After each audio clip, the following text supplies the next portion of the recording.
Hello everybody and welcome back to World of Warships Legends. My name is Spartan Elite 43 and tonight we are taking our first look and last look at the Tier 7 British carrier, Implacable. So let's get right into it. Our commander is Dennis Boyd. We are running Ernest King and Taemon Yamaguchi as our two inspirations. We are running Swatting It Flies, Stronghold, Out of Sight, and Burn Baby Burn as our inspirations. We also have Fully Packed as our commander skill. Okay? Now, with that being said, we are also not going to be doing a Meet the on any other British carrier. So, what we're going to do is we're just going to showcase, the ships right now. So let's take a look at them. Starting with the Hermes, Tier 3 Hermes. And I'll be honest with you, I like the look of this ship. It's weird, I got you, but I kind of like the look of this thing. But honestly, it's not bad. It's not bad, I kind of like it. The next one's a little more weird, okay? The next one is definitely a little more weird. But let's take a look at it. Furious. Furious just seems like one of those ships that was retrofitted. Maybe it wasn't. Maybe it wasn't. Maybe it was built exactly like this. But it just seems like it was a hull from another ship that they have retrofitted to be an aircraft carrier. I could be wrong, 100%. But it definitely looks to be that way. So, let's look at Implacable. Implacable, I put this thing in a black camo because, good lord, man. That's sexy. Sexy in black. She looks good in black, but who doesn't, right? Everybody looks good in black. But, yeah, I really, really do like the look of this carrier, for sure. But, with all of that being said, let's read on the Hermes, the overview. Hermes, one of the first aircraft carriers of special construction in the world. The ship featured very good speed for her time, had armor protection similar to that of a cruiser, and carried quite a powerful secondary battery. One of her drawbacks was the small size of her aircraft hangar. She entered service in 1924, and there were one of them ever built. Okay. Now let's look at Furious. Furious, a relatively large warship that was initially laid down as a battle cruiser before being refitted as a full-fledged aircraft carrier in several steps. The ship was finally commissioned by the Navy in 1925 and held the status of being the fastest carrier at that time. Very nice. And finally, let's get into our loadout. Now, we are running Flight Control Mod 1, Air Groups Mod 2, Concealment System Mod, and we are running Air Groups Mod 3. We are fully upgraded. You can see we have all the things. Flag, we are running our Alpha Test flag, and we have the permanent shadow camo that we created. Stats, survivability 52,200 hit points with a 16% torpedo damage reduction. Aircraft, you have torpedo bombers and dive bombers. The torpedo bombers are ferry spearfish that have 2,892 hit points. They have a maximum speed of 160 knots. The attack unit size is 2, but you get 8 per squadron on the torpedo bombers. Detectability range is 10 kilometers. Aircraft restoration time is 72 seconds. And maximum torpedo damage is just 5,933. Torpedo speed is an abysmal 35 knots, and torpedo range is 2.4 kilometers. Dive bombers. You have ferry spearfish again, and they have 3,574 hit points. Maximum speed is 159 knots with an attack unit size of 2 and 6 aircraft per squadron. So you get 8 aircraft per squadron on the torpedo bombers, you get 6 per squadron on the dive bombers. Detectability range is 9.3 kilometers because of the build, and aircraft restoration time is 81 seconds. Maximum bomb damage is 5,712, and a fire setting chance of 33% for each of the bombs. So, pretty nasty. The dive bombers are a different gimmick altogether. We'll get into that when we get into the game, but Though they have a weird attack, and so does the torpedo bombers, for that matter. But we'll get into that. Artillery, 114 millimeter 45 caliber Mark II BDs. You have 16 of. They reach out to 4.5 kilometers and reload in 5 seconds. HE shell is 1700 with a 12% chance of setting fires. AA defense with this build is pretty freaking solid. You got 20mm Oerlikon Mark IVs. You have 14 of those, doing 64 damage per second, reaching out to 2.1 kilometers. Then you have the 40mm Bofors Mark VIIs that you have 20 of that reach out to 3.7 kilometers and do 222 damage per second. Then you have the 40mm Bofors Mark IVs that you have 6 of that do 87 damage per second and reach out to 3.7 kilometers. Then you have the 40mm Bofors Mark VIs that you have 30 of that reach out to 3.7 kilometers and have do 186 damage per second. Maneuverability, maximum speed of 32 knots, turning circle radius of 950 meters, and a rudder shift time of 13.5 seconds. Concealment, 11.4 surface detectability, 7.7 by air, and 2 kilometer guaranteed detectability. Alright, so the armor. You have 19 millimeters of armor pretty much everywhere. Okay? So you're not going to be able to get away with a whole lot. 19 millimeters, let's just go ahead and do the math real quick for you guys. 19 times 14.3 means that anything with guns bigger than 271.7 millimeters are going to overmatch and go straight through and probably just annihilate you. So keep that in mind. If you're in a situation where you're needing your armor to step up and do things, if they have guns that are larger than 271.7, they will punch through and do some serious damage. Armor belt. You have 114 millimeters at the waterline. Okay. You have... Yeah, it's not going to show, is it? Okay, that must be a different part of armor.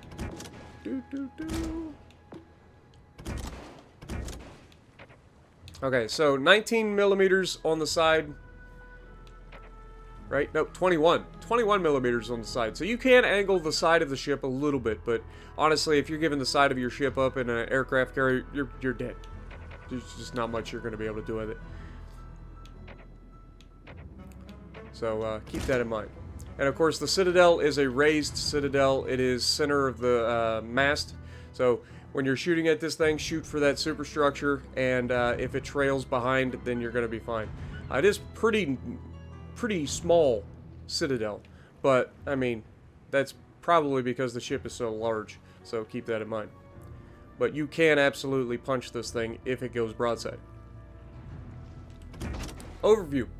Carpet bombing. Dive bombers can drop a huge number of bombs at one time. Armed and ready. Torpedoes are quick to arm after a drop. And precise bombs. Aircraft with high precision bombs.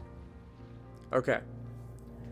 So, Implacable, the most advanced British aircraft carrier of World War II. She was inferior to her foreign counterparts of comparable dimensions in terms of the number of aircraft her air group comprised, but boasted a conceptual advantage that enhanced the ship's survivability, an armored flight deck.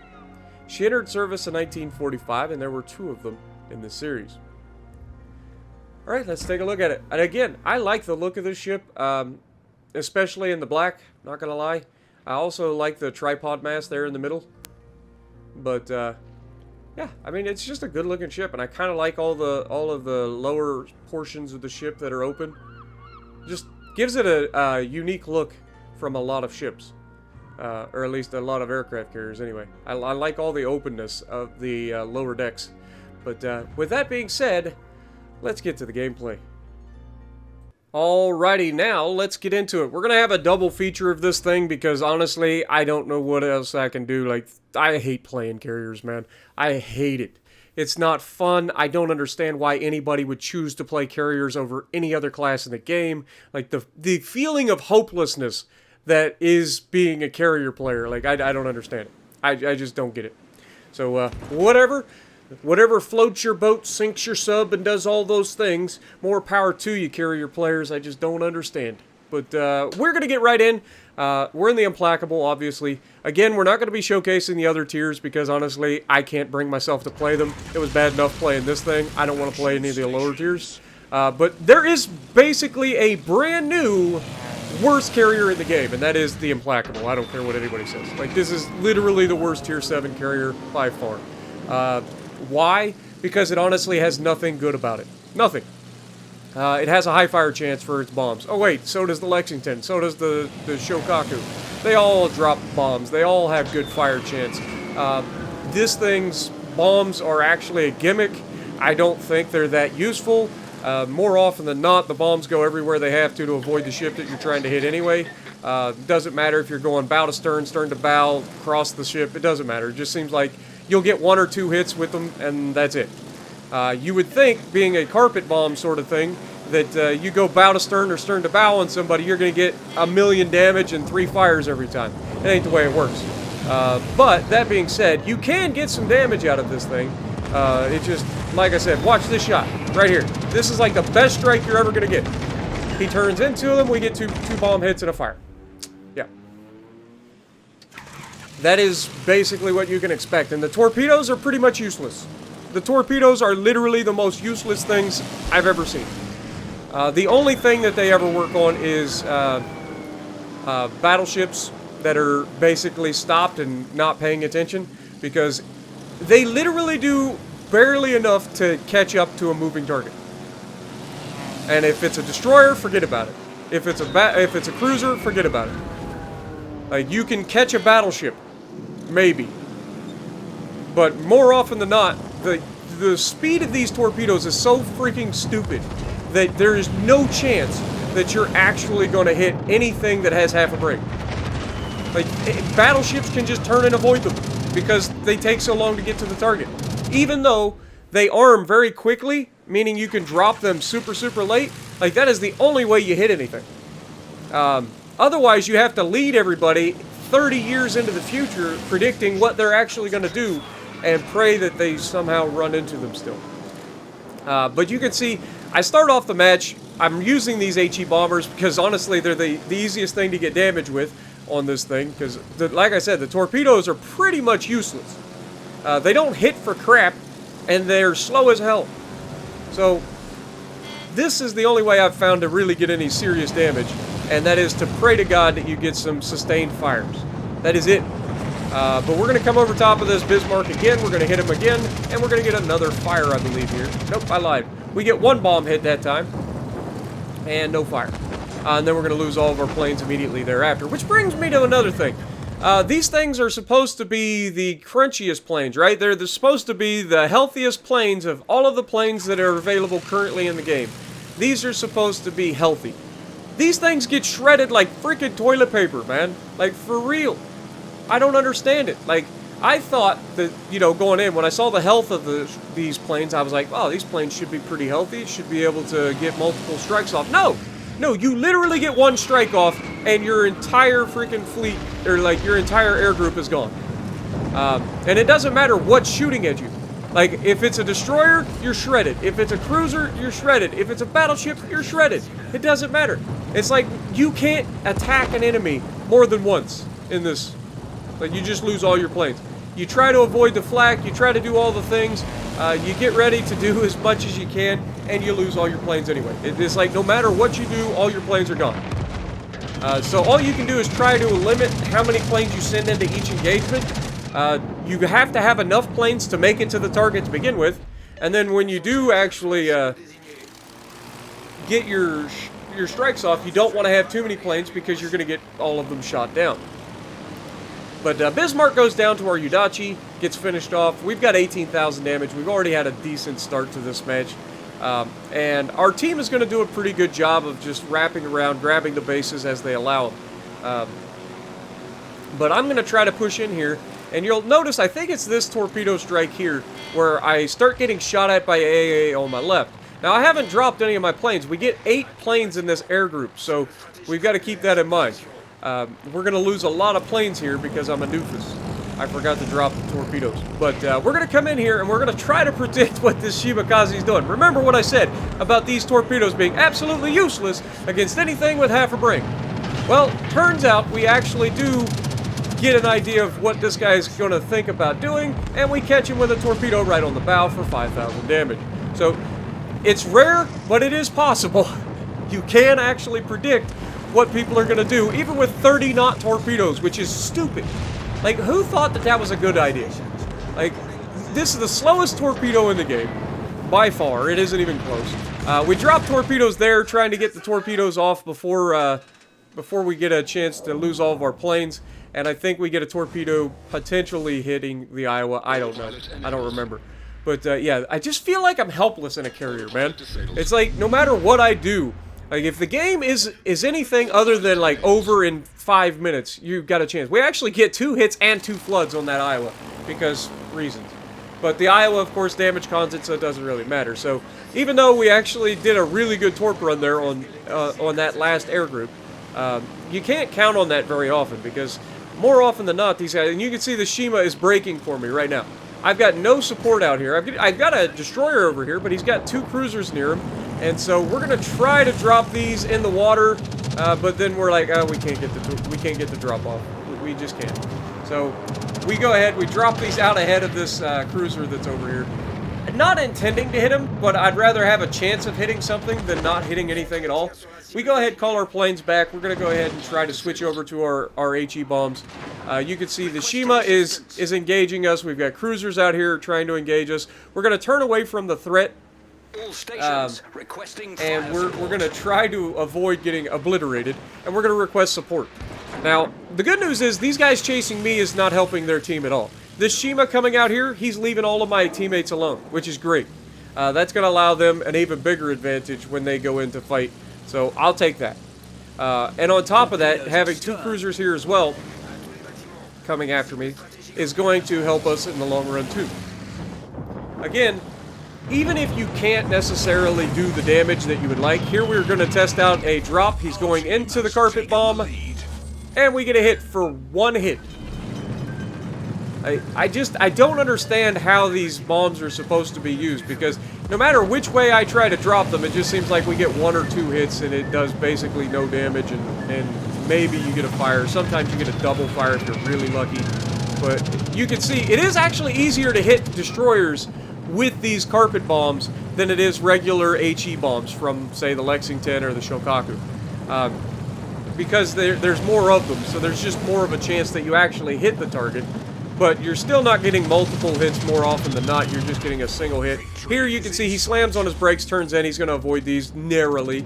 But he turns away, he's done. He's like, nah, this is not working out in my favor, this carrier's annihilating me. And honestly, that's the way it should be for destroyer players who are chasing carriers. The carrier should be able to annihilate destroyers. But clearly, that's not the case. It's one of the perks of the carrier, right? The carrier was brought in as a way to balance destroyer play. They could spot them for your teammates to shoot. Here, we're going to get a little bit of a slip. We managed to dodge the torpedo just long enough to avoid getting hit. Which would have been nasty. That thing would have hit me for 20,000 damage, and it would have been real bad. But, yeah, we avoid that, and we survive. And we've brought these guys so far away from the fight. Our team has 3 caps. Our team is in a good position to crossfire. Not Suja, the Prinz Eugen actually goes back to start capturing Bravo. So more credit to him on actually recognizing that you don't chase kites. But the game's over, man. We have 900 points at this point. Even grabbing that base, you're just delaying the inevitable. You're going to end up dead anyway. So at the end of the day, it doesn't matter. Queue up a rock, right? So we come over here and we get shot at by AA to my right. So I'm like, okay, clearly the destroyer's over here, so I'm going to go after him. Screw the Prinz Eugen. Anybody can shoot the Prinz Eugen. I'm going to get rid of this Shima before he drops torps on somebody. So we light up our carpet bomb, we drop, and we land everywhere except his ship. We land beyond his ship, we land short of his ship, we land to the right of his ship, we don't hit his ship. We hit everywhere around his ship except his ship.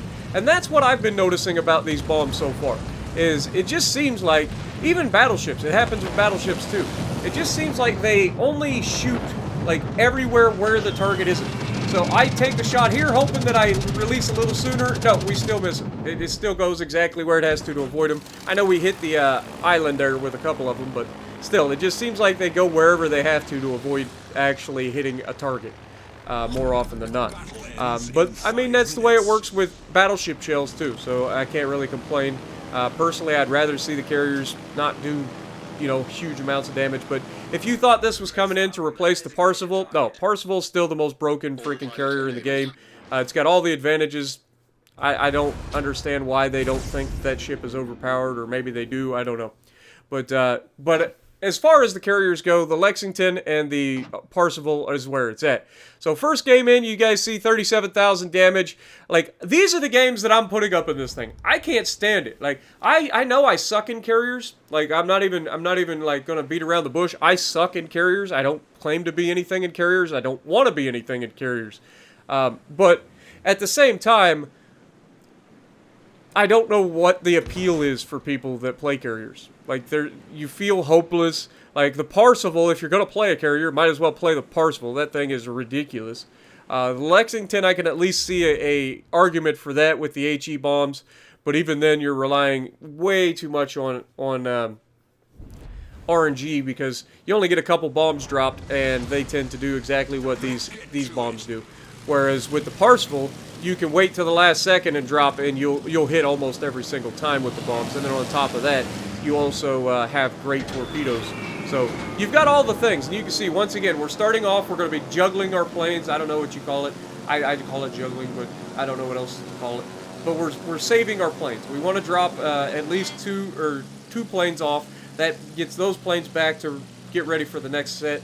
And we're going to have 4 planes ready to go for our first attack. Now, I have no idea what I'm getting into on this first attack, so you just kind of got to wing it on the first attack. After that, you can kind of plan what your attacks are going to be and where you're going to go and so on and so forth. But here, you can see we've got a destroyer to the left. I'm not too worried about. I see my target. I have a Massachusetts right here in the perfect freaking line for a drop. And this is going to be like the best drop that you're ever going to get out of this thing, right?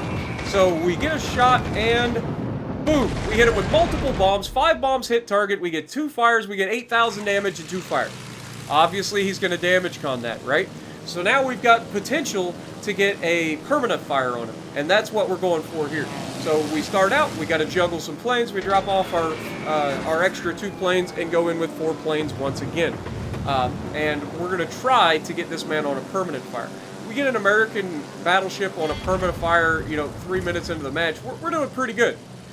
We've got teammates here that are going to shoot him as well, so there's a good chance that this man's going to be burning multiple times, and we can take a giant chunk off of this man's health if we get a good strike. And once again, he is bow into us. This is the perfect freaking shot.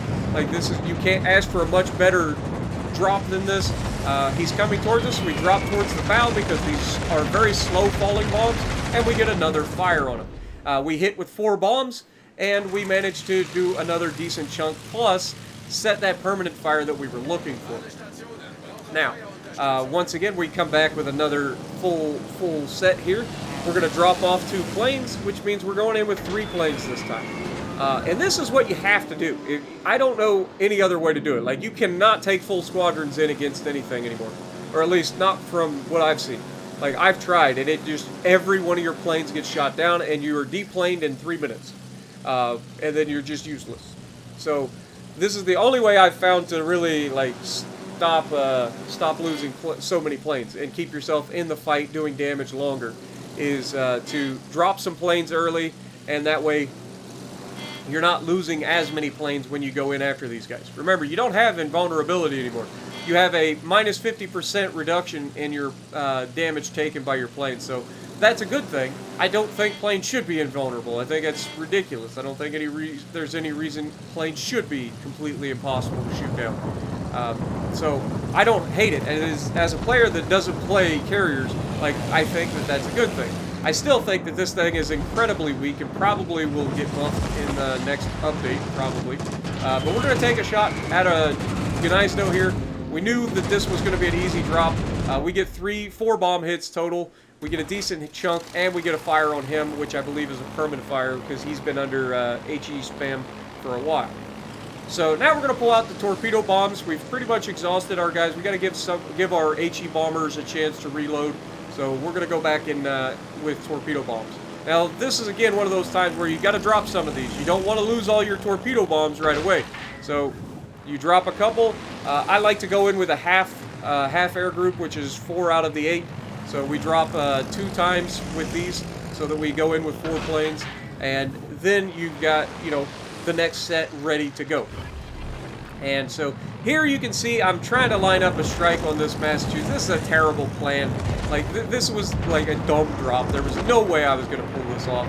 And it looked like I was going to, but then I forget, like, you got to wait a little longer to get them over water, because torpedoes, they don't really tend to move once they hit land. You know what I'm saying? So if you're dropping torpedoes from a plane, you should probably try to drop them in the water. They don't grow legs, is what I'm saying. They're not amphibious torpedoes, which, that would be hilarious. I'm not going to lie. I would love to see that pulled off somehow. But either way, Massachusetts, kind of in a position where we can think about attacking him. He's coming out of the island there. So we've got our HE bombs back, and we're going to try to attack him with HE bombs. Definitely should have went in with a torpedo strike this time, but I was thinking we could get in with the HE bombers, get a good attack in, and potentially hit this man and get a fire. He takes a couple of torpedoes. We take our bomb drop on him. He's turning in towards them. We get 3 bomb hits and no fires. He probably just damaged con floods from those torpedoes, but it doesn't matter. He's not going to be long for this world anyway. You can see we're actually bringing our bombers back out again, our HE bombs. Or no, sorry, torpedo bombs back out. So we need to juggle some more planes. Now, up to this point, we haven't really used any of our consumables. We've got all of our fighters available. We've got our engine consumables. We've got all the things. We even have our like damage reduction consumables still. So we're gonna probably start using some of those now that we're mid to late game. So we see the Peterbag, we see the New Orleans. We're trying to decide who's the bigger threat, and so I go for the Peterbag.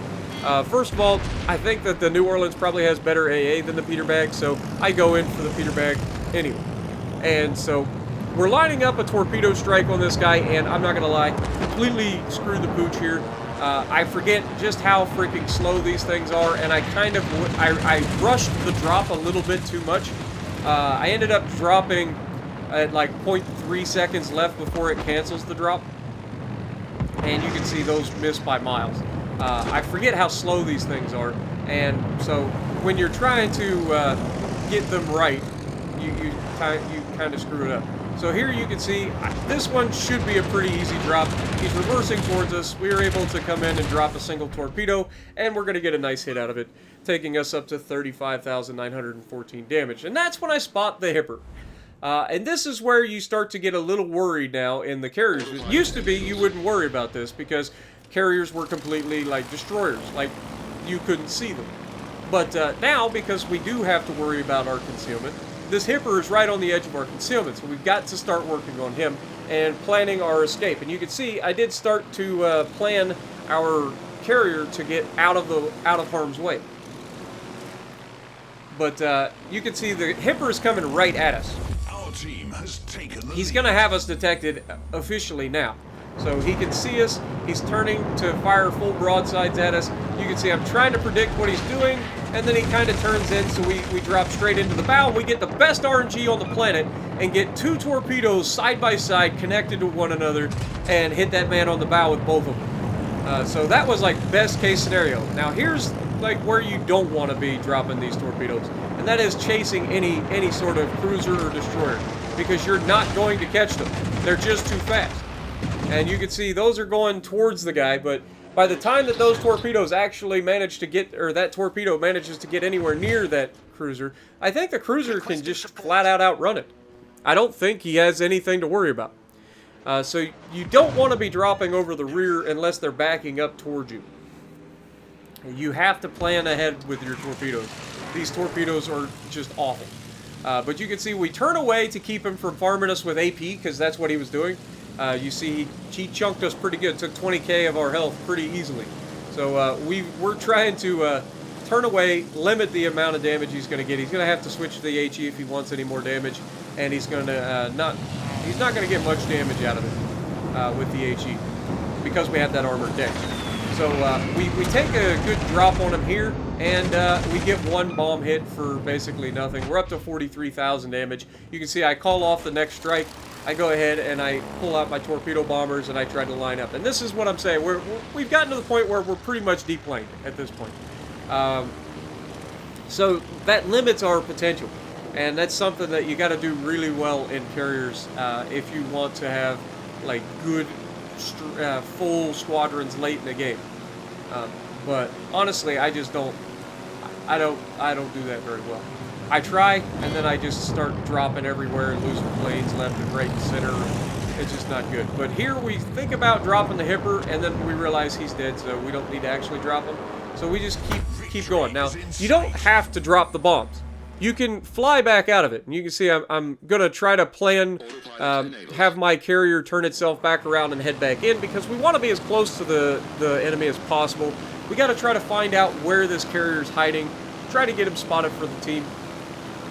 And you can see, we see the bombers pop up on our right, so immediately I beeline it straight for it, and sure enough, we spot him. Now we've got torpedoes, torpedo planes, so we're not in the best situation here to attack a carrier, but we're going to take that shot anyway. And he's going forwards towards us, so I'm going to try to place him out ahead, and you can see I kind of screw up here. Don't think I quite let him enough. Maybe I did. I don't know. But yeah. Carriers are generally some of the faster things in the game. They're at least in line with cruisers. But you can see we do actually hit him with that torpedo. Get 5,200 damage, so you love to see that. But we keep him spotted also. We dropped fighters there to help our team with those bombers that he's sending out to hopefully help shoot them down. Good Lord, I couldn't speak for a moment. May have just had a stroke. But we're going to try to help our team with fighters here. Because, you know, this guy being so close, he can do a lot of damage really quickly in a Parseval. With the torpedo drops that he gets, with the bombs, like he's got a really fast turnaround right now. There's no way I can let him get away with it. So we dropped some more fighters here on our way through just to help, hopefully, knock out some of his potential. We're coming up on 900 points. We have 3 of the 4 caps, and we're capturing the 4th one right now. So we're not going to lose this at all. And here we get a beautiful look at a drop on a Parseval. And this is another great drop here. 6 bomb hits total that time. No fires. Don't know if his damage con was active or what, but didn't get a fire on 6 bomb hits. But we got a decent chunk of damage off of him. And that's where you really love to have those carpet bombs on big, slow, like big targets that you can go bow to stern or stern to bow on. Because you get a lot of damage that way. But again, I feel like all of the other carriers have a little bit more well-roundness, and I think these torpedoes just are a big letdown for the British. But honestly, I mean, it is what it is. If you want to play them, go for them. I'm not a big carrier guy, but hopefully you guys enjoyed this video, and if you like what I'm doing, punch the like button, leave a comment below, subscribe to the channel if you haven't already, and as always, I will see you in the next video.